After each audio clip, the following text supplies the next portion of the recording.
What's up, everyone? Kevin Allen here from DFS Army, and I've got Bobby Millions with me today to break down the NFL Week 17 DraftKings and FanDuel main slate. This is the game plan.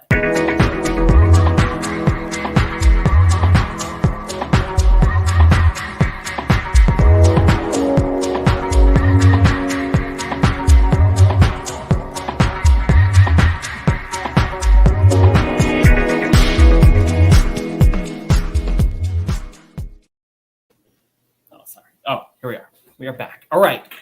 We are back. NFL Week 17, the game plan. It's getting to the end, Bobby Wow. It is. It is. Getting to the big time. Are you in any fantasy championships this week? I did have one best ball that made it to the final round. So got one little shot in the best ball. Team's not awesome. What's your worst case scenario? I think I saw that one. You're in the big final for best ball DraftKings. You say one little shot. It's like the ticket's worth $9,000. Little shot. Yeah, last place is only $1,000. So it's not. I mean, it's good. You can't complain. That's wonderful on a $20 entry. Right. That's true. That's true. Bobby Millions about to make another million. I think it's going to happen. That'd be awesome, man. So how are you? Do you start getting a little depressed toward the end of the season, thinking about the off season, or what? How does this go for you? I ain't feeling it yet because I love the playoffs and there's so much more football to play. But obviously we're coming to the end of the year and, you're coming out of the grind and the extreme craziness. So, yeah, I mean, of course, it's bittersweet. The end of the season's coming along. My fantasy football championships are hitting. I'm in 3. I think I've got 9 leagues at this point, 8 or 9. I'm in 3 championships, which is great. One very unlikely. One of my teams is horrible. I don't know how it's in the championship, but it is. If it gets past this round, it will be by far the worst championship team that's ever existed. And the COVID weirdness definitely helped. Sure. I advanced last week with Josh Johnson at QB and Byron Pringle as my top scoring wide receiver. Like, it's just weird. Jeez. Oh, that's right. That was the one you were trying to choose between Ingram. Yeah, it didn't matter. Yeah, didn't matter because Kamara stunk. Kamara sucked. I mean, I never should have advanced. So a lot of fun. I love the season. I checked my best ball leagues, and without sharing numbers, I'm up. And this is specifically underdog. So you remember in the offseason, I did a lot of underdog. I did a lot of these $5 like 12-person leagues. Yeah, I was doing them live on pods. It was just having fun with it. So I checked that. I'm in for. Let's see. I'm taking out 3x what I put in, which is really good for that style of league. Like, so my ending profit margin is 3 times 300% my entry fees, which is great. There are no tournaments. They're all leagues with people that I just kind of put out there and did live on podcasts. You're beating me in one of them. So there you go. There we are. Yeah. I mean, I'm sure you're beating me in another one, but I didn't win them all, but it was enough. I love the, little tinny on the mic. Let's see. Hopefully that'll correct itself here.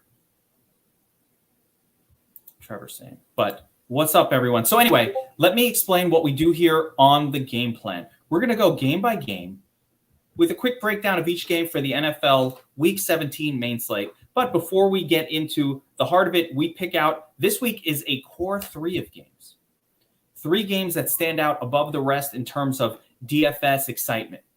Along the way, we're going to talk a little bit about betting angles for each game, if we can think of any. Of course, the bigger betting show will come either later today or tomorrow on the Sharp app, called The Wise Guys with myself and Anthony Gargano. But we'll talk a little betting angles now, get a little something going. Little appetizer before the main event. But mainly we're going to focus on daily fantasy football, main slate, Week 17, FanDuel, DraftKings, some of these plays. Let's get right into it, Bobby. Wow. Let's do it. Yeah, let's get right into it. So the first game we've picked out on the core 4, Kansas City. I mean, this is a very obviously awesome game. KC Chiefs, Cincinnati Bengals, 5-point spread for the Chiefs at home. On the road, Chiefs are at the Bengals, which I actually like. So they're 5-point road favorites with a 51-point game total. And this is one of 2 kind of high game total, close game spreads, Bobby Wow. So right off the bat, these are the numbers that we're looking for. Anything stand out to you from a betting angle perspective? Oh man, yeah, it's tough. It's tough because you watch Joey B and you watch the Bengals last week, and you know how low the Kansas City Chiefs can go in terms of what's happened earlier in the season. I don't know, man. You got the Bengals at home. I don't really have a lean here. Do you have something that you like?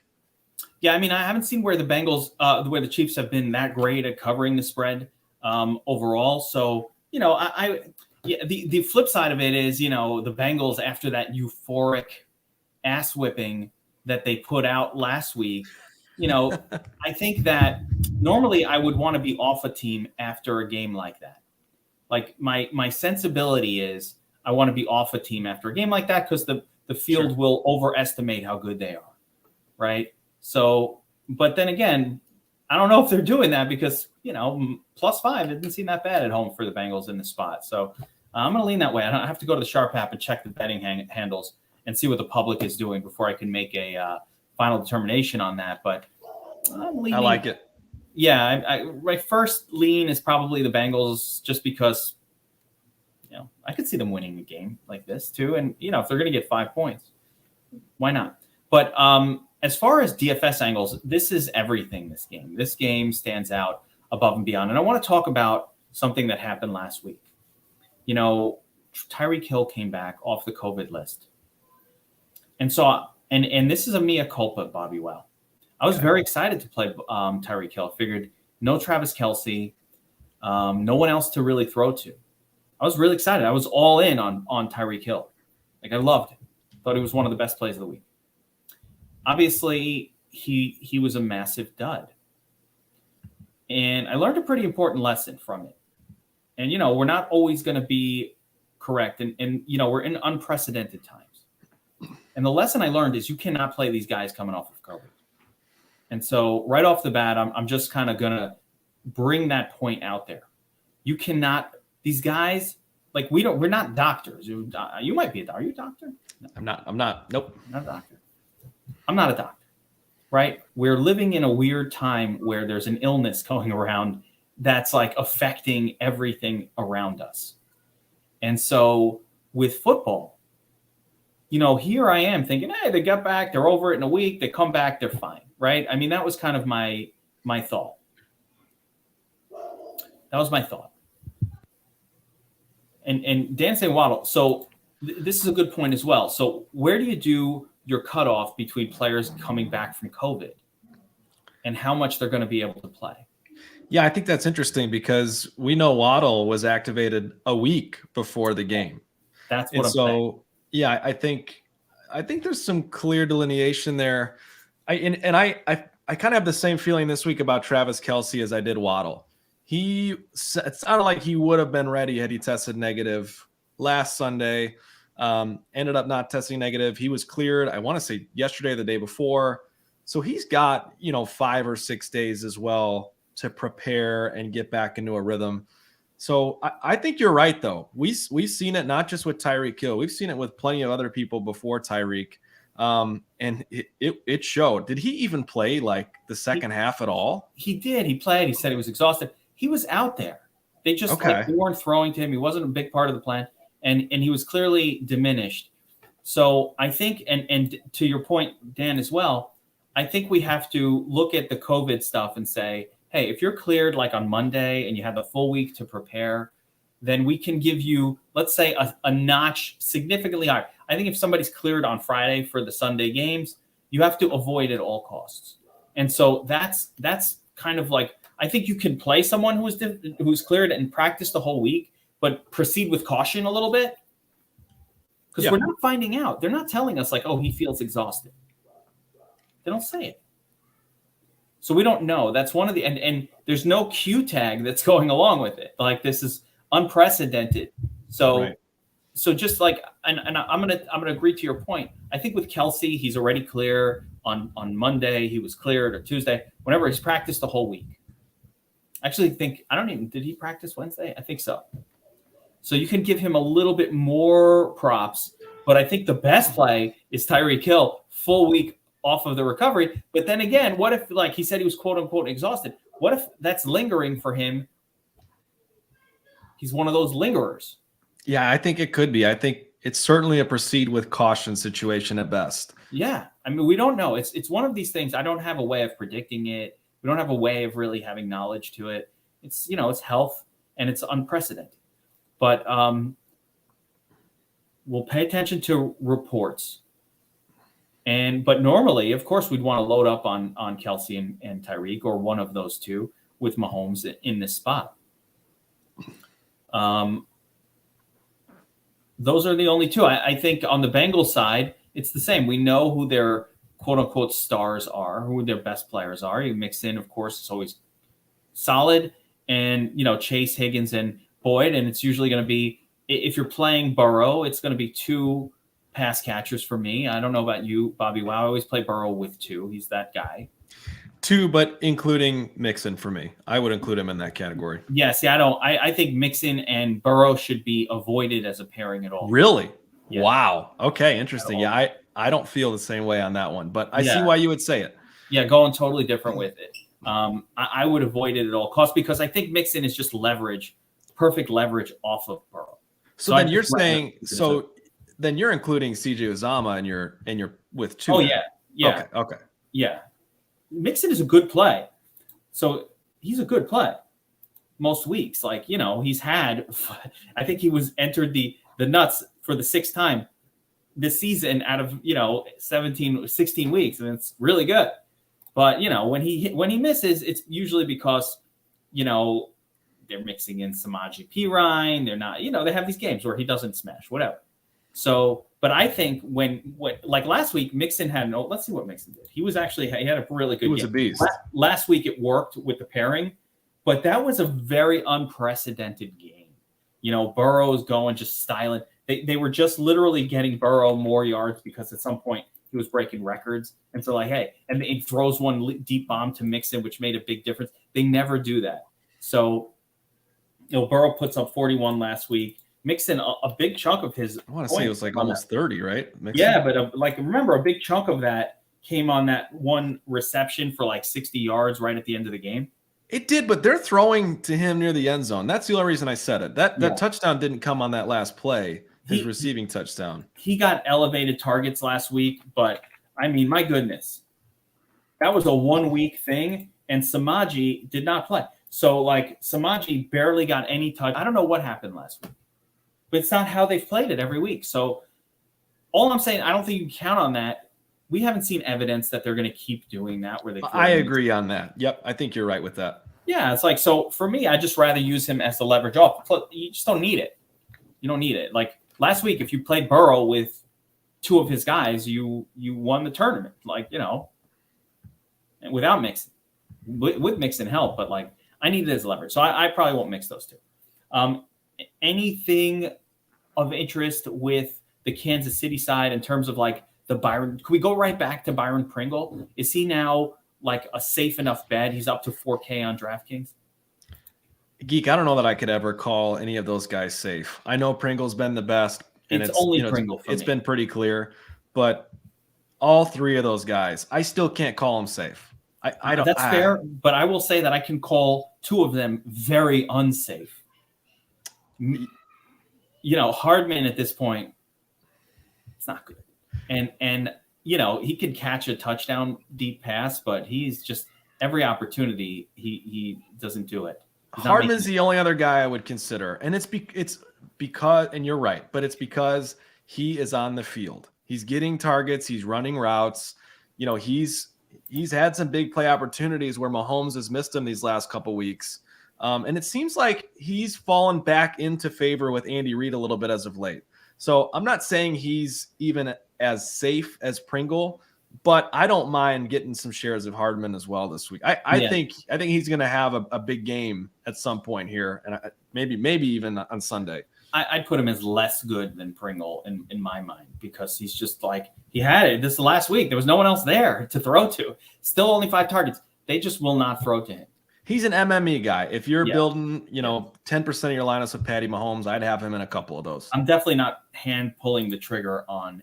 No, I agree. So no, I wouldn't either. Yeah, love both sides of this game. This is a game to build around. We're going to want to build game stacks, team stacks, Mahomes stacks, Burrow stacks. This is definitely going to be a common game to build around. So we like it as our first core play of the week.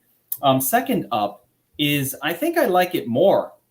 I think this is my favorite. I'm gonna favor this game. We got the Cardinals at the Cowboys, and it's interesting. I don't know. Maybe I don't favor it because these are two good defenses too. But we got the Cardinals at the Cowboys. Cowboys are at home, -6. Again, Burrow and Dak were like historic, amazing last week, right? The breakout game for Dak. He's actually had a lot of good games. Derek Gore in Showdown. Where's the Showdown? What Showdown are we talking about? We have to talk. Derek Gore, by the way. All right, so we'll go back to that game real quick. With CEH out. Hold on a second. Let me back it up. CEH is out? Yeah, he had a collarbone injury. And I know they were calling him week to week, but there's no way he plays. All right, hold up. That's why the Derek Gore questions. I'm like, what are these guys talking about Derek Gore? All right, hold on a second. Let's see what the hell's going on here. I did not know this. So he's got a Q tag, remains sidelined at practice, not likely to play. Ooh. There's no way he plays. Oh, wow. Okay. Hold up. That actually changes slightly the analysis of this game. So now Derek Gore, 5K, 12 carries, 3 targets, pretty impressive. And Darrell Williams. Ooh, okay. Well, it's tricky, isn't it?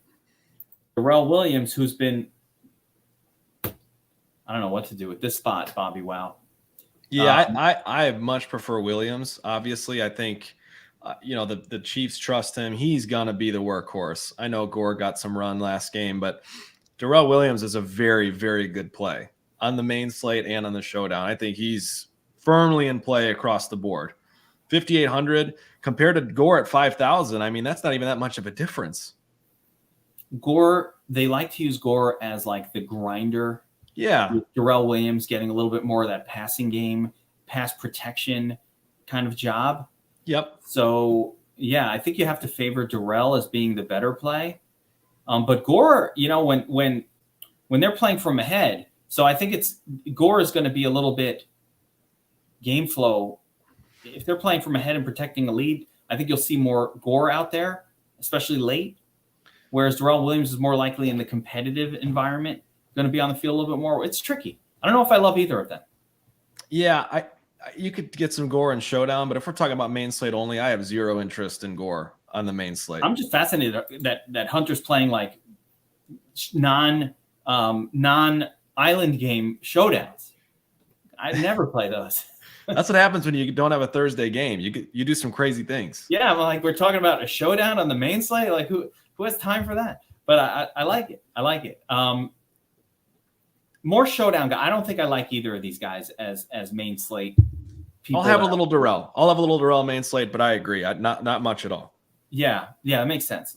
Darrell probably, but again, they could be mixed in as GPP, whatever on the main slate. But I wouldn't build around these guys. 100% agree. Yeah, it's just actually, if one more of them got COVID, then I would change my mind.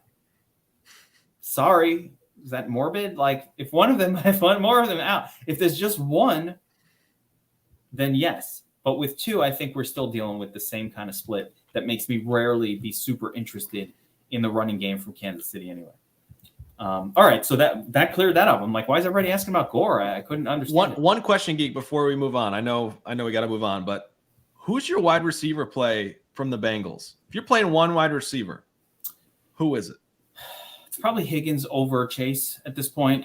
Okay, but they're all good, and it's so marginal. Higgins has been better. Oh my God, he's been a beast. That whole offense is so good. When they're throwing a lot, they look amazing. Can you imagine having Tyler Boyd as your number 3 pass catcher? Yeah.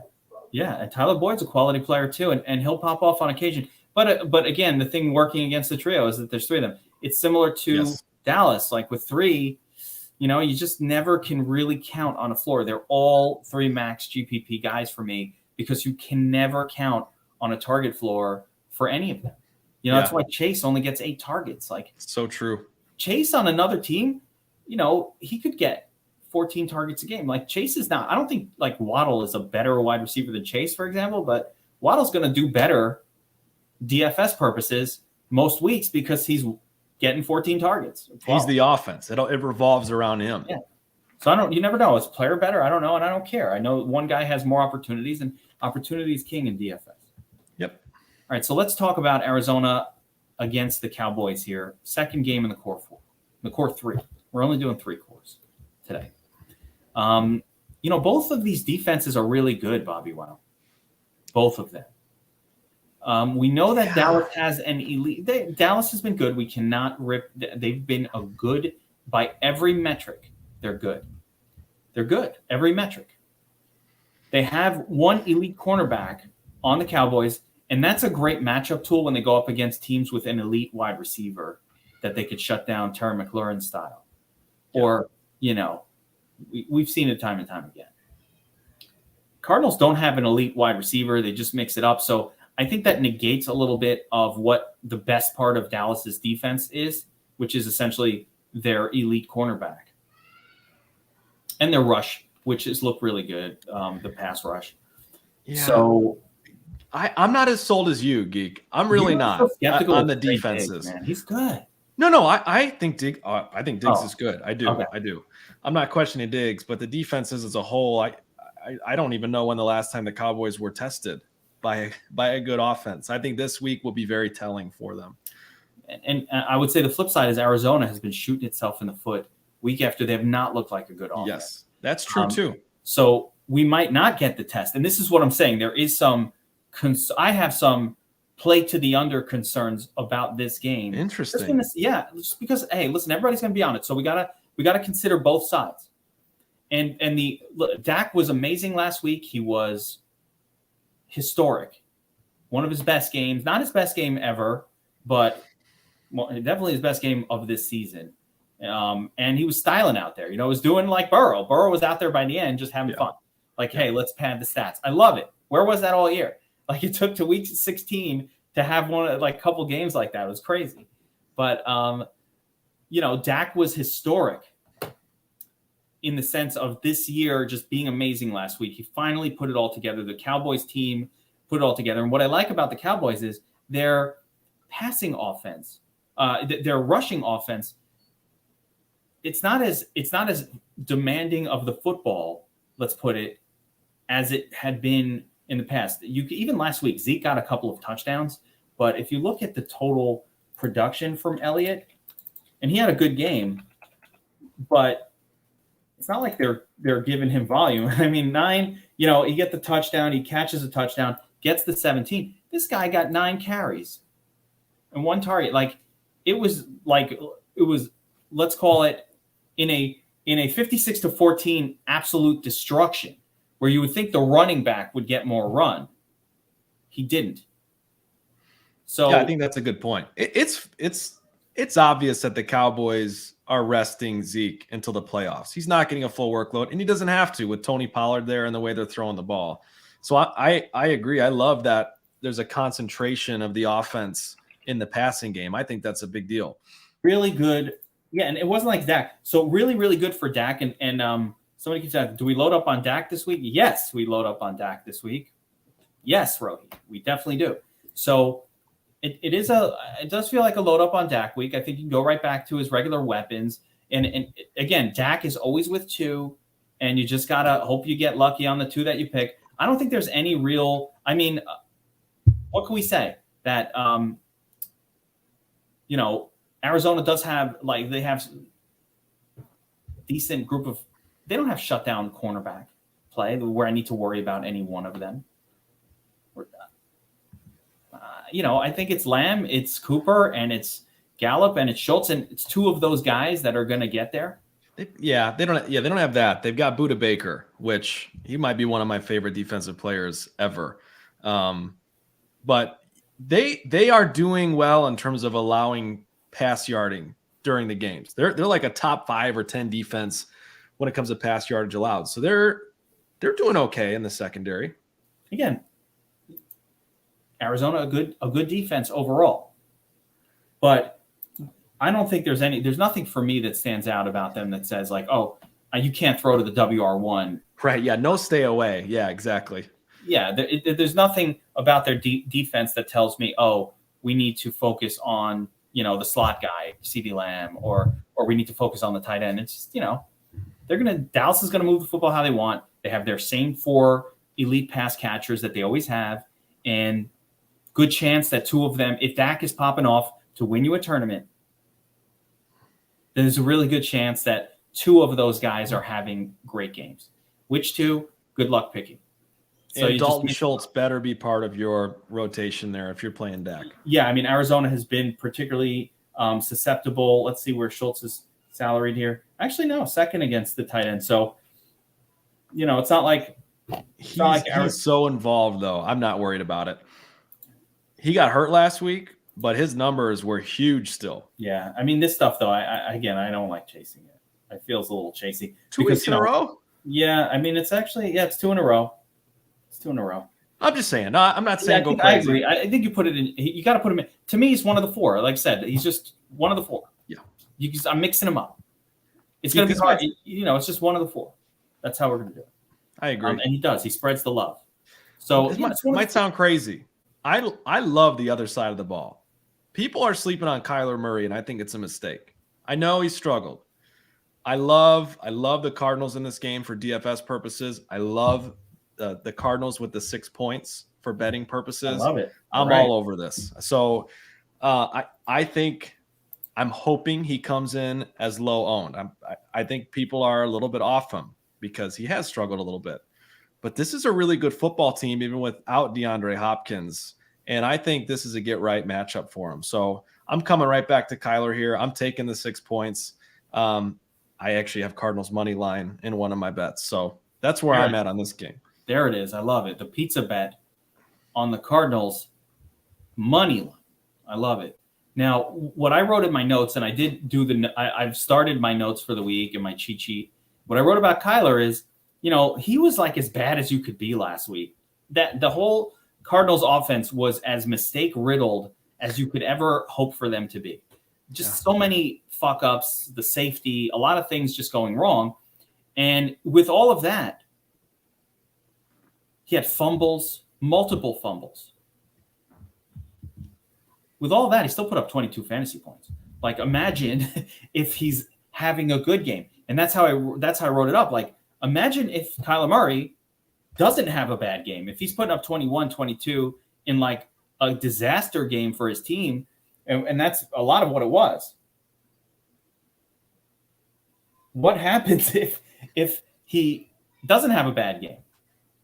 Yeah. Now we're talking 35 points. So you got to go right back to it as well. I agree. Who do we think Trey Diggs will be on? That's what I was going to ask. I feel like Trey is going to be primarily on AJ Green. And I don't have any data to back that up. But are they really going to put him on Christian Kirk? Or does he move around? I don't know. That's something I think I want to allow the week to ferment a little bit more. Yeah, I'm with you. Think on it and just try to figure that one out, because we might, if we could pinpoint that he's going to be on this guy, then we could really get on some of the other pass catchers a little more. But without knowing, it goes back to the same group as always. They do spread the football around with Kyler. You never can try. Ertz is my favorite of them all. If I have to choose one, it's usually going to be Ertz. I think he's the most high floor of all of the pass catchers, as weird as that sounds. And then for me, Kirk, and I never loved playing AJ Green. I just don't. I hate playing AJ Green. And that's why I kind of hope Diggs covers Green. Yeah, I mean, I think that's hopeful. I think you're kind of wishful with it more than that's real. I think it might be your hope. True. Yeah. And then Antoine Wesley filled in very nicely for, was that his name, Wesley? Yep, for Rondale Moore. Yeah, he filled in very nicely for Rondale Moore. Got a couple targets a week before. So scored a touchdown. You want to get silly with it, Antoine Wesley for the cheap, $3K. What is he, 3,600? Yeah, one of those names that I think are on the list this week at 3,600. What's Rondale Moore price tag, Geek? Real fast. Isn't he coming off COVID though? Rondale Moore at 4,100. Ankle. not COVID. Okay. Yeah, that ain't for me. More in an ankle. That's not for me. Ankle injury, even if he comes back, he's limited in practice all week. That's not for me. He's not that guy. He's bad enough, low volume enough when he's healthy. That's a fair point. I don't need the banged up version of him in my lineups. All right, let's talk about core game number 3. And we stretched a little bit for this one, but because those two games stand out so high and above all the others this week, in my mind. But the next one we've got is the Rams at the Ravens. The Rams are 4-point road favorites in a game with a 46.5 point total. Now, Bobby, we don't know if Lamar Jackson. I'm guessing no. I'm guessing Lamar Jackson does not play, and if he does play, I will tell you this psychologically, that they're putting him out there when he probably shouldn't be, because they're trying to get a win.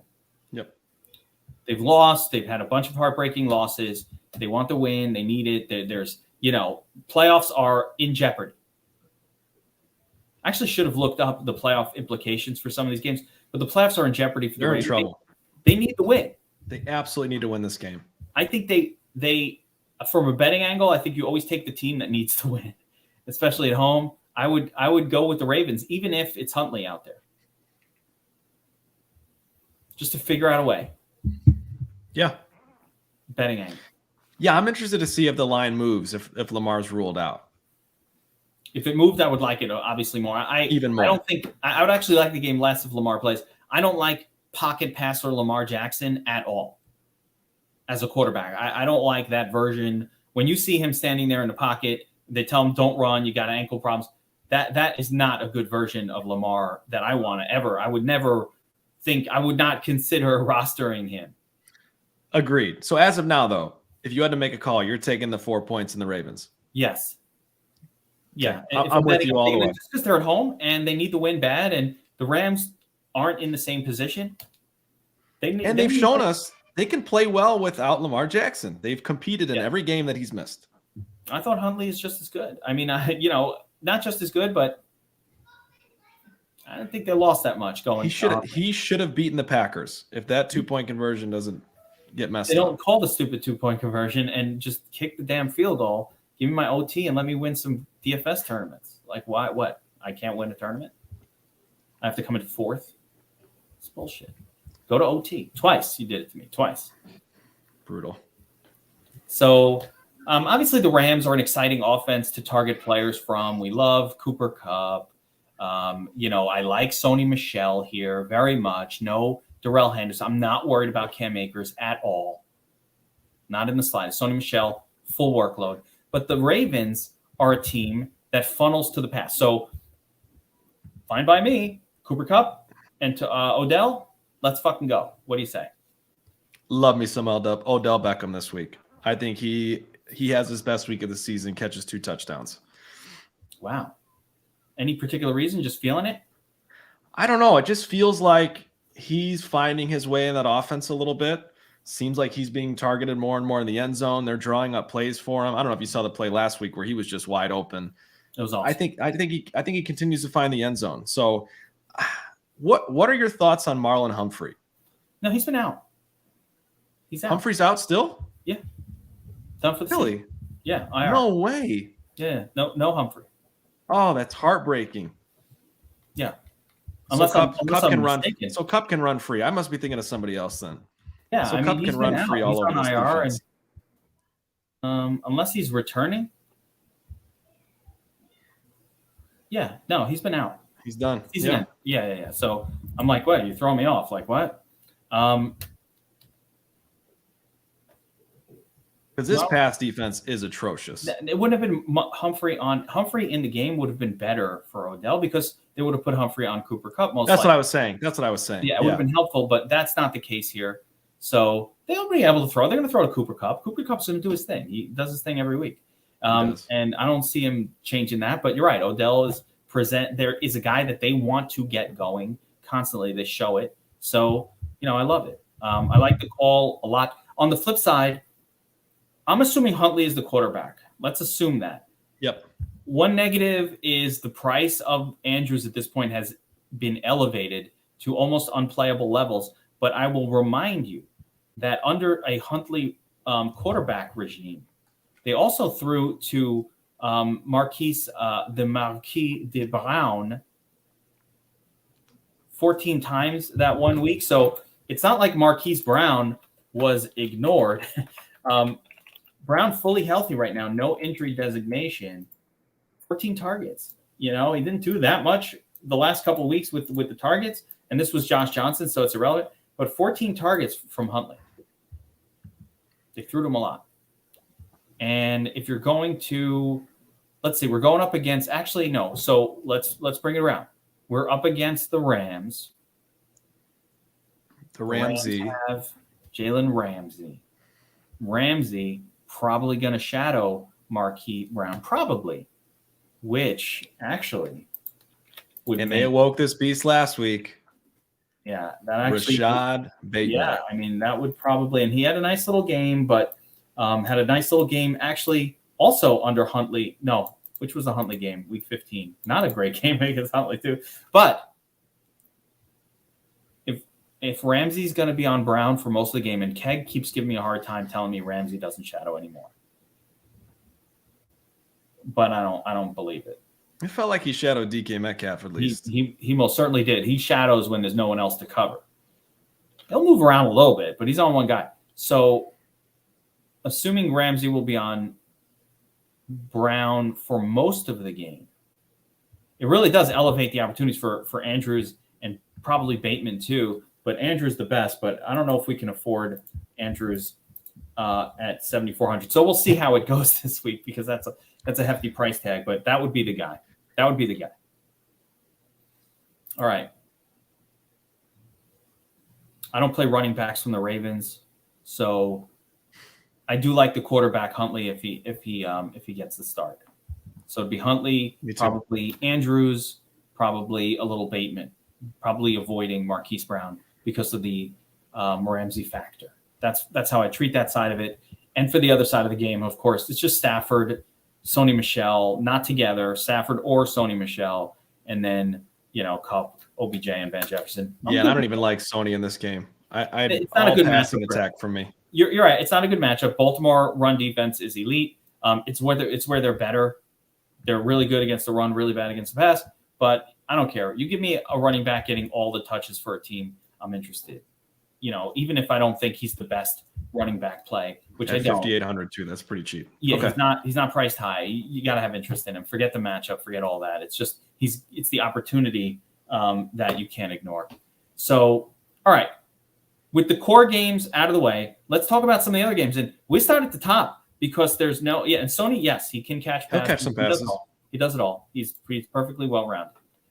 Patriots didn't throw him, but he can do all of those things. He's a well-rounded wide receiver. So let's just start at the top, Bobby Wow, and work our way down here with some of these games and come up with a few different angles for each one. There are angles for every game. And I'll start with the Bills-Falcons. For Bills 14.5-point favorites. I don't know if I don't bet on 14.5-point favorites, Bobby. I don't do that ever. No. But I ain't betting on the Falcons either. So YOLO, fuck it, not touching that game. But as far as DFS angles, Josh Allen just styles every once in a while, and you have to give it to him. He's just going to be out there styling. Yeah, from a betting angle, if anything, I'll take the over in that game. But I'm not excited about any of that. So I'm with you. Yeah.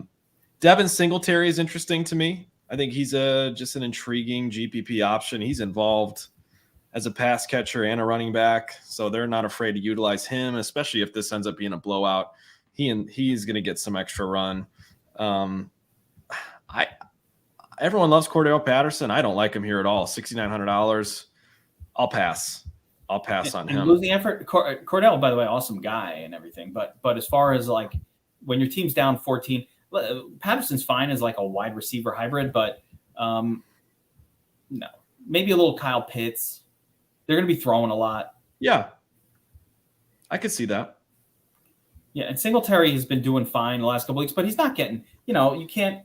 I'm not going to count on him getting the 22 carries again, but he has been looking like a different guy since they've been healthy scratching Moss. So will you be going back to Isaiah McKenzie at all? no, Okay, good. no McKenzie because Beasley's back. Yeah, he is. I was just still curious. No McKenzie. No. Okay. Yeah, he played 1 week. We got it. We were on it. We enjoyed it. We had a good time. This is the difference between doing casual drugs and becoming an addict. You do it once. You have a little fun. Party, hot chicks, the whole thing. Start doing it again. All of a sudden, all right. Now you got a problem. Not life advice, right there. Just saying. All right. Don't do drugs, kids. Not a life advisor. Not a life advisor. All right. Don't do drugs. Giants at the Bears. Giants are 37. Giants are 6-point road underdogs. There's actually a play in this game. There's a DFS play in this game. Feed me all the David Montgomery. Yeah, I mean, we're in agreement. I don't think you want to play Fields here. Assuming Fields starts, your beloved Bears quarterback. He's not the guy. We just want Montgomery. Montgomery's such a volume workhorse. I love him. Yeah, he's really the only play in this one. You could make an argument for Saquon if you wanted to get crazy and silly for the Millie, but Montgomery's the clear and obvious play in this game, and no one else is close. Yeah, that's it. And by the way, Chicago defense. One more just to throw out there. If you need value at tight end, I don't mind going back to Cole Kmet. Yeah, always play. He'd be the only other piece. Always play. I agree. But 37-point game totals are generally not the ones that you want to go crazy on. That's one of the lowest totals, man. Because the Giants can't score. The Bears can't score, but the Giants really can't score. Mike Glennon might be the worst quarterback in the history of the game. I don't know. Okay, that's fair. Isaiah Book played. I went a little too far. I'm sorry, but I cannot stand Mike Glennon. He was a Bear. I know you have some bitterness. He was a former Bear. So next up, we've got the Dolphins at the Titans. Titans at home, 3.5-point favorites. They're a healthier team than they've been. I'm a little surprised at how low the total is. As a matter of fact, I would be betting the over on this game. I don't understand 40 points. I get that Dolphins defense is pretty good, but fuck, they looked amazing against Isaiah Book. It's not like they went up against the Packers and shut them out. It's the Saints who suck all year and fifth-string quarterback. I mean, I'm with you, man. I love the over. I think seeing Ryan Tannehill with AJ Brown, that's such a huge piece for them to have back. So I like the over here. I think Tua's performed well, so certainly could be a back and forth game. I'm with you all the way on that call. Yeah, and I'm going right back to Waddle. Waddle's such a freaking beast in terms of his volume. I love it. So I'm going right back to it in the spot. It's not like the Titans have an elite cornerback to take him out of the game. This isn't the Rams. They don't have that guy. The Dolphins, for all the ripping on this team that people do, I don't really understand why. They do have elite cornerback play. And if anybody's going to be able to be taken out of the game and at all, it's going to be A.J. Brown because, he's going to be up against Xavier Howard, who is very, very good. And so, on the Titans side, I'm a little more worried about them scoring, how they're moving the football, even than I am about Miami. I think Miami, we know what they're going to do. They're going to run it with freaking Duke Johnson and throw to Jalen Waddle and Mike Gesicki. On the Titans side, if Miami can sort of lock down A.J. Brown, I think they can slow that team down a little bit. And maybe the right side of the betting here is the Miami side. I think there's cause for concern about playing A.J. Brown. Yeah, I think that's a fair point. It'll be interesting, too, because not that I would play him, but both Julio and Westbrook-Ikhine landed on the COVID IL 2 days ago. So there could be a value piece or two to target in MME from here, depending on the news there. That's all. Yeah, well, we'll have to keep an eye on it. I think Hurtleo is playing. He's on the COVID IL. Wait. He is? I believe so. 2 days ago. So I don't know if they'll be eligible or not. No, it doesn't even matter. Once that happens, that means on Monday. There you go. Because they changed the rules, didn't they? Where it's like 5 days now. Yeah, if but you're it's 5 days, and people are getting over the Omicron in like 5 days. By the way, you're getting over it quick. It's more like a cold in terms of how it's affecting people. If that's what these guys are getting, which I think almost everybody's getting that, but that doesn't mean he's going to be winded. And obviously, we're not touching this guy, even if he plays this week. Yep. I think that Tannehill has been sacked a lot because they didn't have any wide receivers to throw to. Dan, I don't even know that, and they had no running game to threaten anybody with. Like the Titans are at a disadvantage with no Derrick Henry and the injuries they've had this year. Ian Book, yeah, like I can't remember his name, dude. I got to commit player names to memory, and they need to be somebody I might see a second time before you really commit that name into burn it in the synapses. How many synapses can I waste on Ian Book's name? Don't do drugs. All right. Those things go together. Raiders at the Colts. Colts are home, 6.5-point favorites. Jonathan Taylor remains with the team, healthy.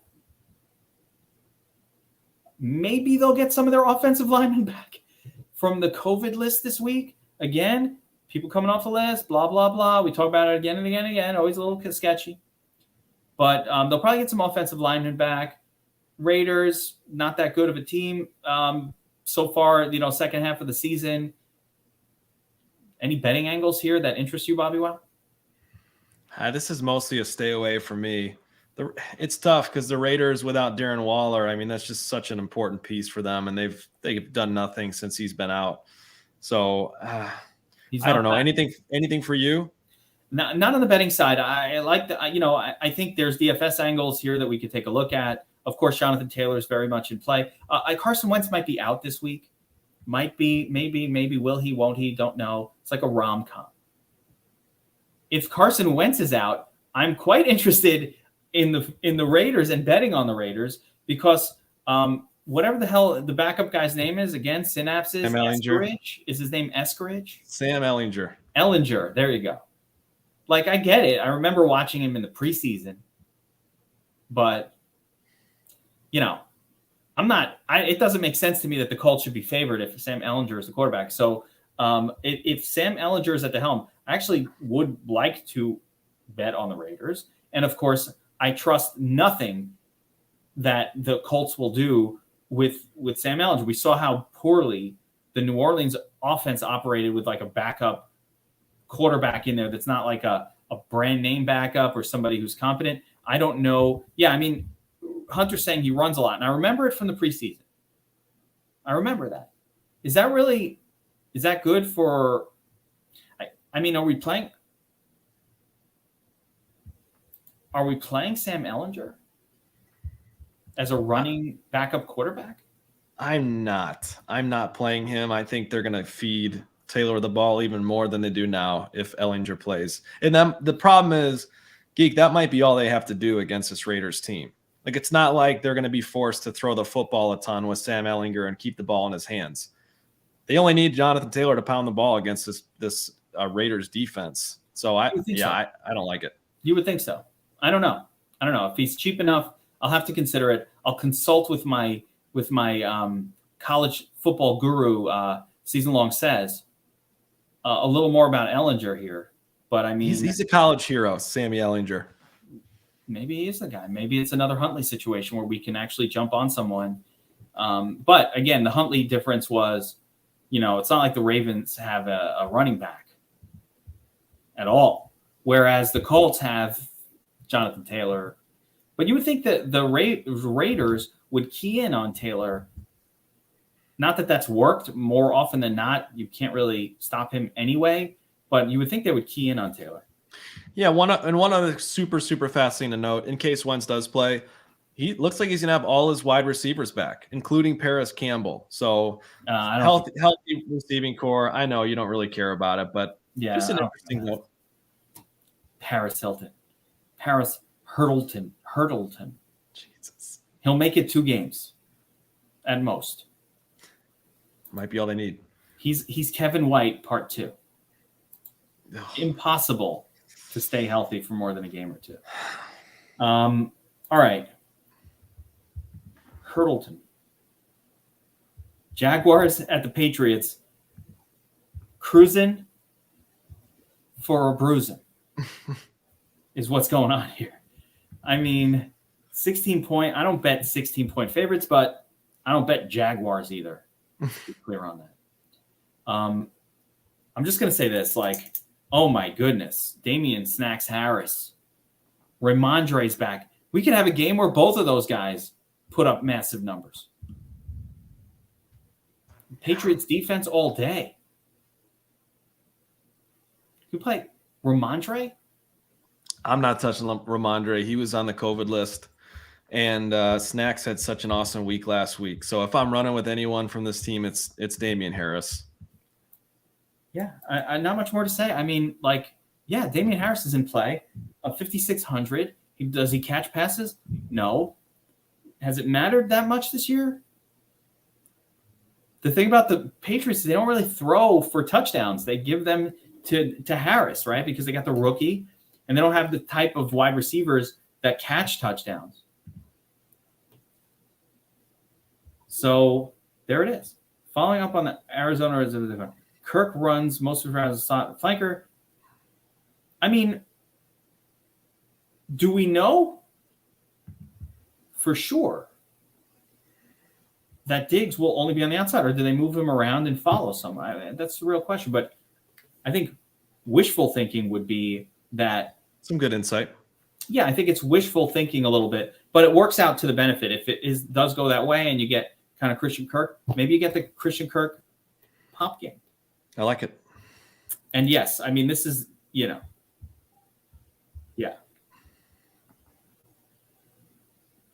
I could play them if they get back on Monday. But if they're getting off the list on Thursday, Friday, hell no. No. All right, so nothing from the Jaguars. Hell no. Similarly, we've got the Bucs at the Jets, and I would say the same exact story. There are some great angles on the Bucs. Ron Jones Jr., baby, all in. You heard me right. Core Ron Jones Jr. Core play. Most lineups. Just to play devil's advocate, he's a core play for me too. You're not at all worried about Keyshawn Vaughn after his performance last week. I'm worried about all of it. Oh, okay. I think Keyshawn Vaughn could have a good game too. That's how bad the Jets' run defense is. I'm worried about all of it. But what are you going to do? You have a running back on a team that's expected to absolutely spend. As a matter of fact, I think Vaughn would, and again, if you see what happened last week, he was not like he had a good play and ran for the one touchdown. Yeah. But that doesn't, I watched the game. Right. And it was Ron Jones Jr. in the game. Like Jones Jr. had a great run. He was all over the place. He comes out for a breather. This dude runs a 60-yarder for a touchdown. That's how it goes. But the way that Keyshawn Vaughn gets in this game, and I think it's very feasible. As a matter of fact, I would put it on pretty likely. Is, by the fourth quarter, the Bucs are ahead by 28, 35 points. And they're just like, all right, bring out Vaughn, bring out the backup quarterback, bring out the second stringers, and then they still score because it's the Jets. So I think Vaughn could have a good game, but Ron Jones Jr. could do a lot of damage in those first three quarters. Absolutely. Again, Jones, they like Ron. Ron Jones Jr. is a talented player. His issue is 20 carries, 3 targets. The volume.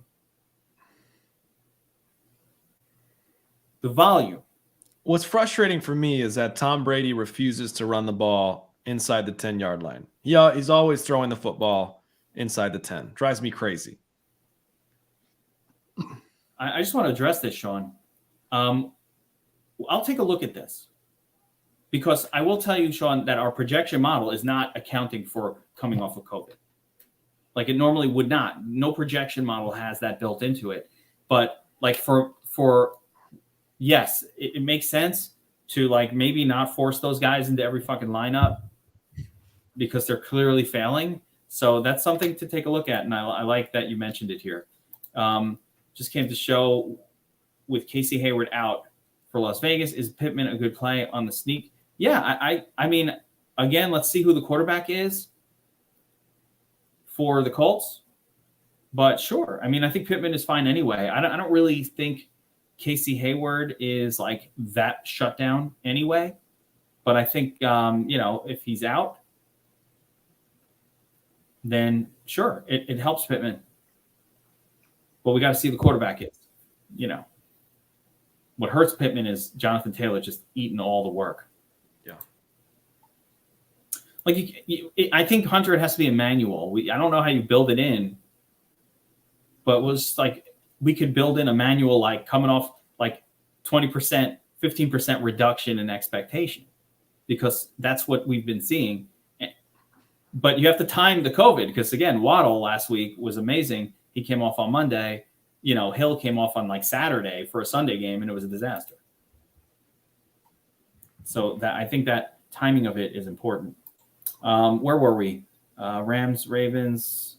Bucks, Jets. Washington. Bucks, Jets. All in on Ron Jones Jr. for me. Bucks defense for sure. Elite play. No Jets at all. And of course, with the Bucks, Antonio Brown. I forgot to mention. I don't care what's going on.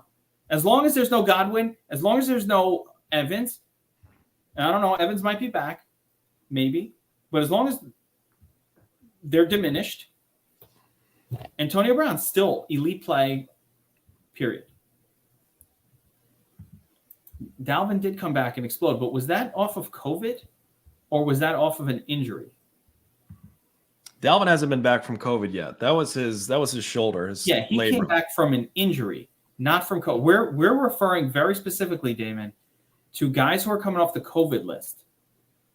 That was an injury. And yeah, all the Antonio. I already have him marked as a core play. He's my favorite play on the slate once again. And I had 100% Antonio Brown last week, by the way. All right, so moving on, Eagles, Washington. With Washington, I'm not sure what's going on with the running back, but the Eagles are favored by 3.5 on the road. We just saw Taylor Heineke probably play one of the worst quarterback games I've ever seen of any quarterback.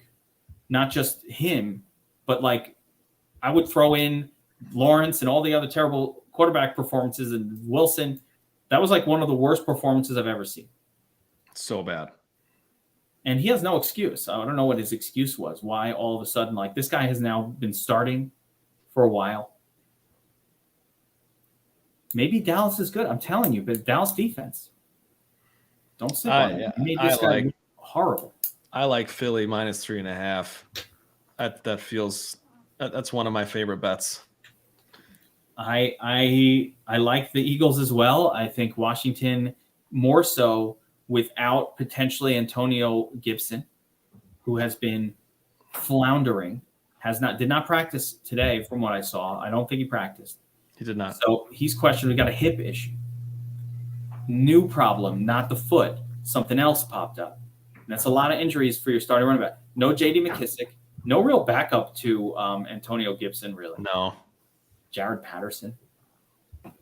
And the Eagles have Darius Hayward-Slay, who should be able to at least mute the effect of Terry McLaurin, if Terry McLaurin is even now at this point considered a weapon. It's not like Heineke has been able to get him the football. So the offense for Washington is going to be challenged here to put up points unless they just turn it around. By the way, that's what Heineken has done this year. He's turned around. Like all of a sudden next week, all of a sudden he plays well. It's the weirdest thing. But yeah, that's where we're at. This is our life now. So I like the Eagle side of it. Any particular players? Like, are we talking Jordan Howard with no? Are you interested in Howard at all with Miles Sanders out? I'm not touching running backs from this game. I just think the Eagles spread it out too much. And I mean, any of those guys, you got Howard, you got Boston Scott, I think scored last week. You got Kenny Gainwell's getting in there. I'm not really interested in any running back. I think Dallas Goedert is probably my favorite overall play from this game.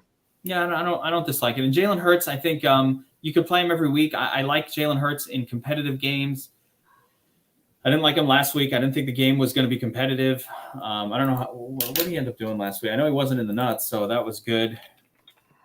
Didn't play him at all last week. And let's see if I screwed it up. No, that was the right call at 16 points. So he's better in competitive games. If you think the Eagles are going to win, you really probably shouldn't play much Jalen Hurts.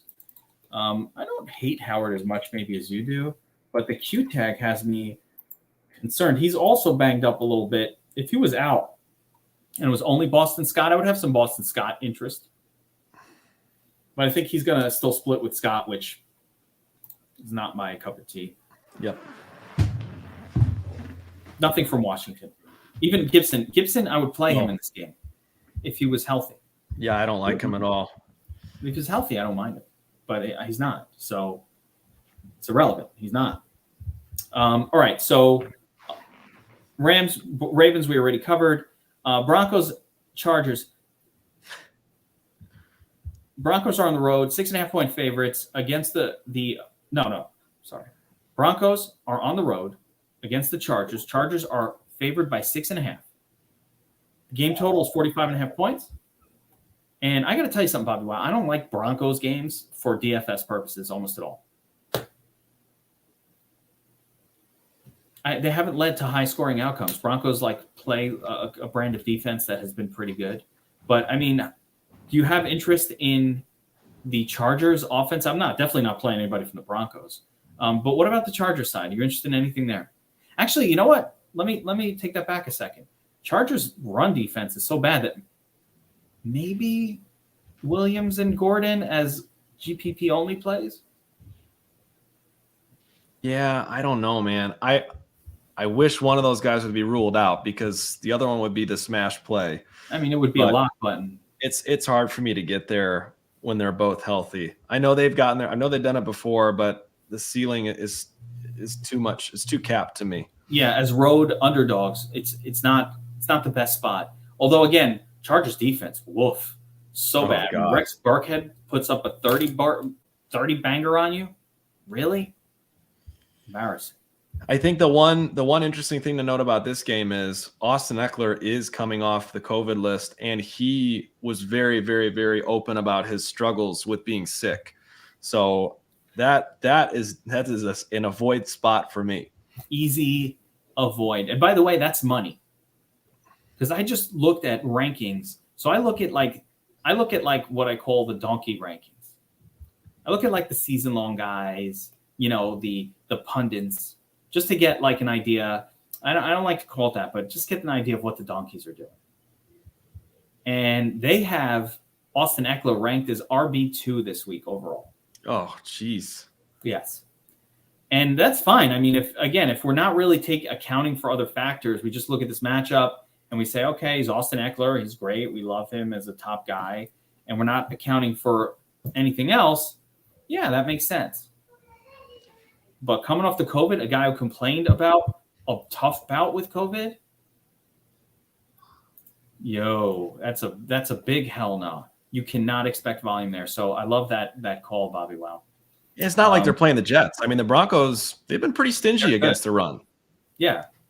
I wasn't in love with playing Eckler anyway. But if you add in, him being winded or telling the coach, listen, I'll play, but, I'm going to need more breaks. And coming off of an amazing game by Justin Jackson where they, hey, our backup's pretty good. We're fine. Don't expect much from Eckler at all here. I didn't even make him on my list. He did not make the list. And I'll tell you what, too, I'm going to be refreshing the Sharp app to check and see when these props are posted because I'm taking the under on Eckler rushing yards. I love it. He's going to struggle. Fucking brilliant. In the Game Center on the Sharp app, when you go into a Game Center, you can just click on props and it'll get you all the props for that game. So as soon as they start to populate, you can see them, and you can also find the best numbers. It might be FanDuel, it might be DraftKings, PointsBet, Caesars, MGM, whichever one it is. You always want to make sure you bet your props on the best possible lines, because that's the difference between winning and losing. Listen, I've lost props by like half a yard, and I'm like, you know what, I fucking lazied out. I knew I should have like just clicked on MGM instead of DraftKings. It was a little better there, and I would have won.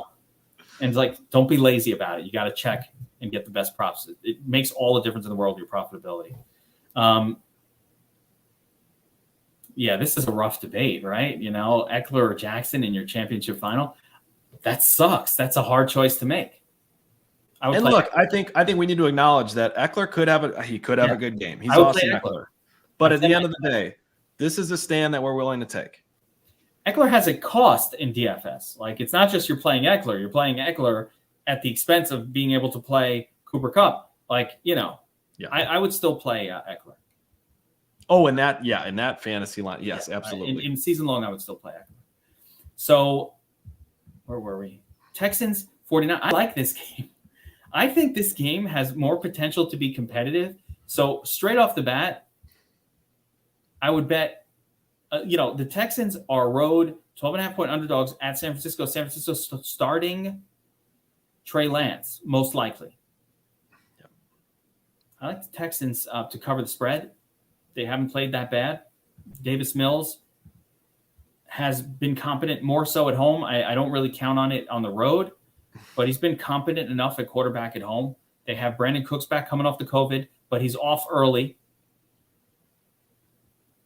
Enough. Can we play Brandon Cooks? I know. The whole theme is, can we play these guys coming off COVID? He came off early in the week. Yeah, I think so. Yeah. I think so too. So, and by the way, you're saying George Kittle. I don't like the pass catchers. I'm not touching Debo or George Kittle in this game. The Texans, the 49ers are going to run the football on the Texans, and they'll do it very successfully. Yeah, here it is. He drilled the plus 13. Nice, Damon. I agree with it. So, but I think that the 49ers, they lean heavy on the run like they like to do when in games that they can control, and more so with Trey Lance at the helm when they're nervous about him throwing too many times. Yeah, I'm not interested in George Kittle at all. I will have some Debo. I think he's going to be low owned, and they're going to do everything they can to get on the football, whether it's via the pass or as a runner. So I do have a little bit of interest in him, but you're totally right on about Debo's that. Great, but he's also 0.5K or he's 8,700. Yeah. Yeah, I mean, like, come on, like, I'm playing Cooper Kupp over Debo Samuel. Let's be real. Like, I'm not playing Debo over Cooper Kupp. It's that simple. I'm just not. It's not exactly the same price, but Cooper Kupp has history with this quarterback of smashing every single week. Debo Samuel is with the running quarterback who might not throw more than 10 times and or 15 times in the whole game. And they might get Eli Mitchell back, which means the Debo Samuel running back role may be diminished. He's practicing. There you go. I didn't even really like Trey Lance in the game for the same reason.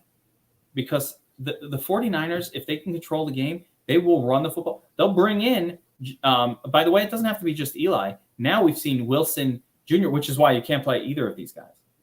Wilson Jr. and Eli. If Eli doesn't play, I'm all about Wilson Jr. How about that? I like it. That's a good call. Yeah, I'm all about Wilson Jr. But if Eli plays, I don't think I want either of them. I don't want either. I don't like either.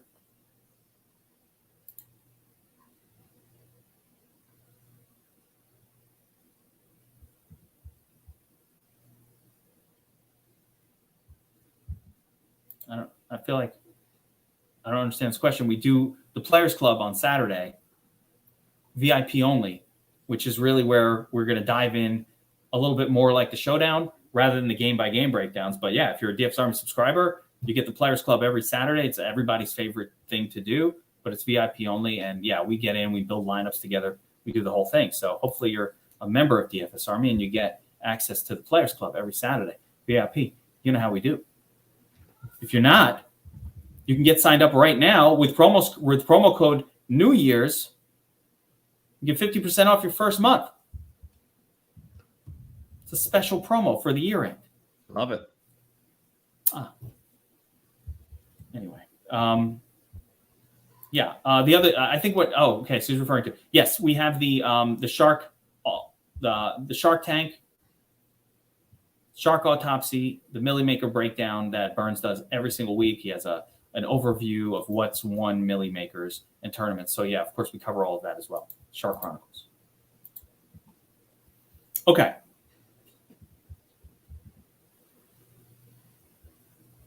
Panthers at the Saints. The return of Darnold, Samwise the Brave at quarterback for the Panthers. Let's fucking go, Sammy D. He's going up against the Saints. Saints are home, 6.5-point favorites. My boy Tay coming back to the helm, coming off the COVID, right back to quarterback for the Saints. Panthers, a disaster at this point. What a shit show that's become. Yes. What a shit show the Panthers are. Sam Darnold is starting. 38-point total. What do you see here, Bobby? Wow. What is there anything? Come on. I don't know, man.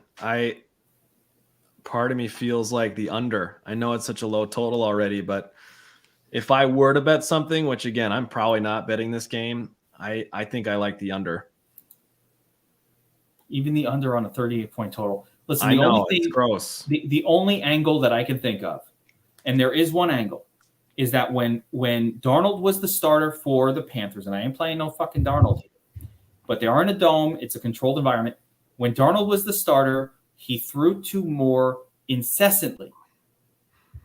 He would zone in on one guy and throw him 15 targets. Oh, yeah. DJ Moore, and as much as this game looks disgusting, and as much as the 38-point total could not get worse, it's like the worst total I think I've ever seen. It's up there. One of the worst of the week. It's just horrible. You don't want to play players in a 38-point total game. Darnold focuses on DJ Moore exclusively. DJ Moore could get 12, 13 targets for 5,600. He's my favorite play. In the only play in this game, in my opinion. 5,600 is so cheap for DJ Moore. Gotta play.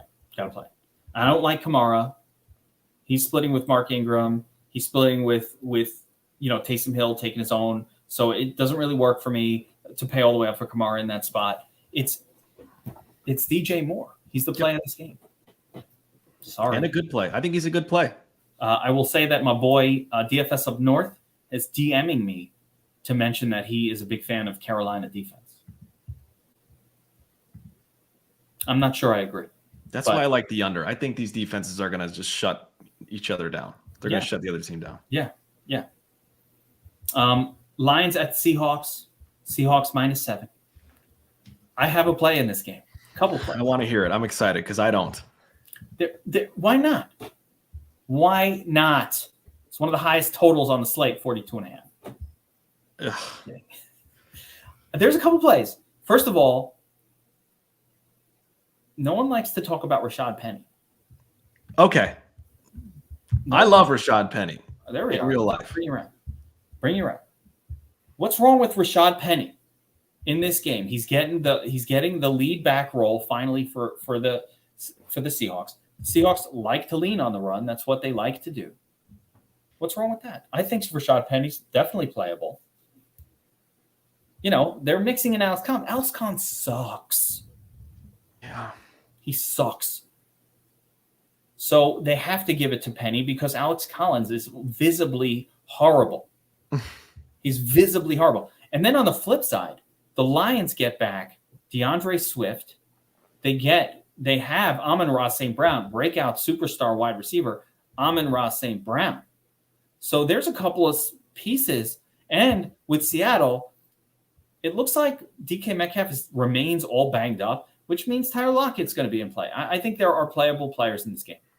I can't play Amon-Ra St. Brown for $6K. I can't get there, Geek. I can't pay $400 more for Amon-Ra than DJ Moore. I can't either. I saw it. I looked at it. I tried to. I couldn't pull the trigger. But it's noteworthy that the guy, like, as much as I probably won't do it, it's noteworthy that he has smashed multiple weeks in a row, but also that the volume is there. Like, he's getting real NFL, volume, 12, 11. I mean, maybe we have to turn off our cognitive bias. Maybe we do. Look at all these targets. And that's with some crappy QBs at the helm too, like worse than Jared Goff. Jared Goff's not that bad. Who was there? Damon's asking Swift back. I don't think it hurts him. I think it just puts them in position to potentially score or have longer drives than they might before. So I don't think it hurts him. And one other piece, Geek, to maybe contribute to that point even more, Josh Reynolds is on the COVID IL right now. He might not even play.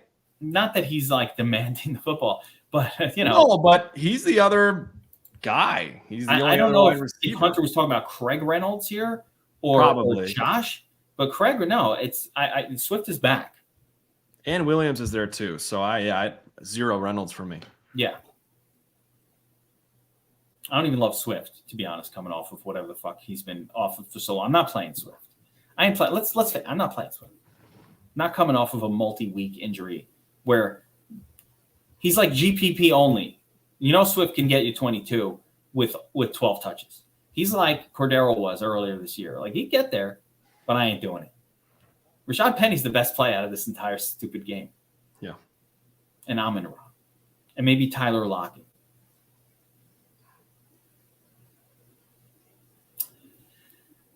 I think that's the last game on the main slate. Yes, it is. Ooh, Browns at Pittsburgh. Interesting weekend slate. Interesting Sunday and Monday nighters. And guys, for those who don't know, this is the last week of Sunday night. I definitely the last week of Monday night football. I think there's still another Sunday nighter in week 18, but there's already no more Thursday. Let me see what it says here. Thursday's done. Next week, we'll get only Sunday, no Monday night game, no Thursday. That's it. Season coming to an end. So it's crazy stuff. But it's also exciting because we get the playoffs, and there's a bunch of amazing slates for the playoffs. It's always my favorite DFS time. Those 3-game, single-day, Saturday and Sunday slates are my favorite. They're for me. Bobby, I don't know what you think. I like those little 3-gamers. They're amazing.